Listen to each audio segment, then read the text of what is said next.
Honolulu Little League made Hawaii so proud when they won the World Series championship game. They're the best in the world. And you can watch the re-airing of this final game tomorrow night right here on KITV4. More on that in just a bit. But first, we are very happy to have one of the Honolulu Little League coaches here with us today, Willis Kato. Thank you so much for being with us. And first of all, congratulations. Thank you so much. Thank you for having me. This is a dream to be here with you and Miko. Oh my God, amazing.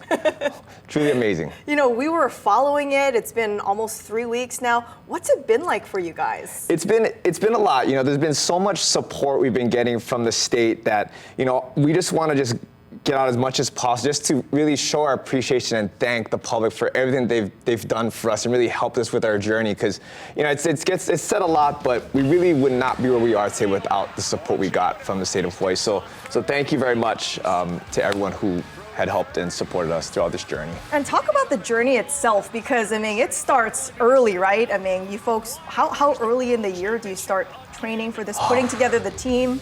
So we actually don't start practicing for this team until about maybe June or July. And then from then it's just a weekly grind up until you play your first district tournament, then the state tournament. And then if you're fortunate to win those, and you get to go to the mainland to California. And then if you fortunate to win that, then you get to go to Pennsylvania. So it's just a nonstop, one tournament after another. And the crazy thing is you never know if you're going to win that tournament. So you don't know if your road ends there, or if you get to continue on to more. So you can never really plan ahead, but you know, you always hope that you can get to the end and really live out those dreams. And did you see the potential in this team? Did you think you folks would, like, yes, we're going to end up winning this? We never thought we would win the whole thing. I mean, I never thought that from day one, but we knew if we just gave it our all, we stuck together and kind of just did our thing, that, you know, we had a good chance to go pretty far. I mean, I don't think anyone ever thought we'd win the whole thing, but I mean, we knew we had a chance as soon as we just stuck to our plan and did our thing. But you are a winning coach, because you were actually with the Oda brothers back in 2018 when you guys won the Little League World Series as well. Yeah, very, very blessed. And I was just telling the other, Coach Keith and Coach Joe, that you know, I still can't believe we won it twice. I mean, to win it once is just amazing and, you know, unbelievable in itself. And to win it twice is just truly a blessing. I mean, it's super privileged to have done it with them. And again, I can't believe we did it twice. It's super special. All right, so what's the secret? If I find out, I'll let you know. I really don't know what it is. You got to ask Coach Joe or Coach Keith. They might know more than I do. I'm like, man, maybe it's us two together. I don't know. But a little bit of luck. And I know that these kids are very talented, but it takes really good coaching to bring them all together, to have them gel. So what kinds of motivational, you know, speeches do you guys give to them? You know, we really tell them that it's really about the team. We really force that we greater than me, if you saw on the back of our jerseys. And that is really the core of what our team is built around. You know, kind of telling the team that no one person is greater than this team. No one person is going to win us or lose us the game. And, you know, once the kids circle around, they really buy into that. It really helps make the team gel a little faster, makes coaching them a lot easier. But more importantly, it's the parents. I mean, the parents really also have to kind of buy into that system as well. And once we have their support, the kids start buying in, then it starts to just kind of snowball from there. And you're not married, you don't have any kids, so this is your family. And so why do you do it? You know, when I was growing up, I played Little League baseball too, and coincidentally enough, the Odas were my coaches, and they changed my life so much, giving me life, showing what life was about beyond baseball. And I just wanted to just give back to the community, just like how they did, and to be able to coach with them.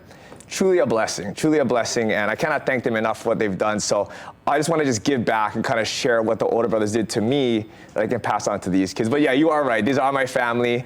No kids, not married. So these are my kids. But let's talk about your dad. He actually inspired you to get into baseball, and he's really big into baseball too, right? Yeah, you know, my dad, and I just thought about this too, is that my dad is the district administrator for our district, the Honolulu district, or District 6. And he's been doing this since I can remember, for about 30 years now. And, you know, I just see how much he gives to the community, what he gives back, even though at the time, none of us were playing baseball or involved with the game, but he still managed to, you know, wanted to give back and give back to the community. So I just wanted to just kind of follow in that footsteps and, you know, hope and give back as well. And then finally, like, what's next for the next year's team? How do you end up choosing the kids? How does this all work? It's just start from the beginning. You know, you pick up a bunch of young kids, kind of just work them through the system and hope for the best in their 12. But yeah, we haven't even thought about that yet. I know, you're enjoying the moment, right? Yeah. I'm still trying to get caught up with normal life coming back from that 1 month hiatus away, but that's usually how it starts. It's going to be a long journey should we decide to do this again. Great. Well, enjoy the moment. Thank you so much. Thank you so much, Willis Kato, coach of Honolulu Little League. Over to you, Mika. All right, thanks so much, Marissa. So great to have you in studio with us. And again, tomorrow, don't forget to watch Honolulu Little League, the world's best. It's a half-hour special put together by our KITV4 sports team. Our sports director, Brian Ojima, has a sit-down interview with team manager Gerald Oda, and you'll see what some of the star players do when they're not playing baseball. That's coming up tomorrow night at 7 o'clock right here on KITV4. And if you miss watching the championship game, don't worry, or if you want to rewatch it, we'll be airing it right after the special. KITV4 has secured the rights to replay that history-making matchup in Pennsylvania. We'll be re-airing the entire game tomorrow night at 7:30. And then on Sunday, there's a meet and greet with the team and t-shirt pickup event at Aloha Revolution store in the Waimalu Shopping Center.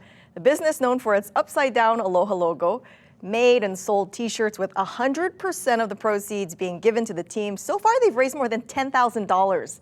Hundreds of people already pre-ordered the fundraising shirts online, but you don't need to buy a shirt to come meet and greet the team, which is happening on Sunday from 11:30 in the morning until 12:30 in the afternoon.